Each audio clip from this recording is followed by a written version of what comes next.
aouzubillah bismillah barke borom tuuba asalaamaaleykum wa rahmatullah njëriñ a ngi nii lu bàyyi ko ci rasulullahi sallallahu taala alayhi wa sallam jëm ci bépp jullit bu ko man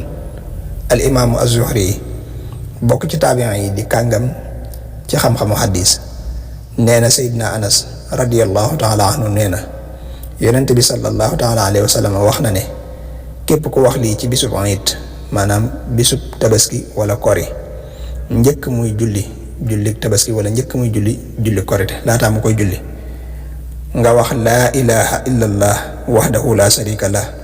lahul mulku wa lahul hamdu yuhyi wa yumiit wa huwa hayyun la yamut bi yadihi alxayr wa huwa ala kulli shay'in qadirun nee na nga wax ko ñeenti téeméeri yoon maanaam 400 fois rasulullahi sallallahu alayhi wa sallam nee na ko def sunu borom dana ko may ñeenti téeméeri soxna ci jigéeni àjjana yi te it dana mel ne ku goreel ñeenti téeméeri jaam te yàlla dana ko féetale ay malaayika yoo xam ne seen yitte jëpp ak seen liggéey bépp ci li muy jëm mooy tabaxal ko ay dëkk ci àjjana ak di ko jëmbatal ay garab ba keroog yowmal xiyaam di jot fii ba ñuy taxawal yowmal xiyaam malaaka yi dañuy dëkk ci di ko bindal di ko tabaxal ay kër ak di ko jëmbatal ay garab ci àjjana al imaamu az-Zuhri bokk ci taabiin yi di nitug yàlla wax ne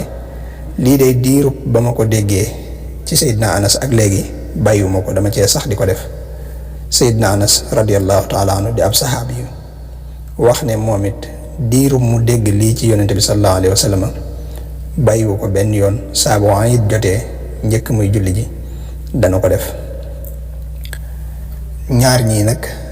kenn ku ne ci ñoom waroon naa bu doon aw yiw dana doy ñu ne doyal nañ ko ndax kenn ki ab saxaabi yu la kenn ki ab taabiin yi la waaye lu baax du doy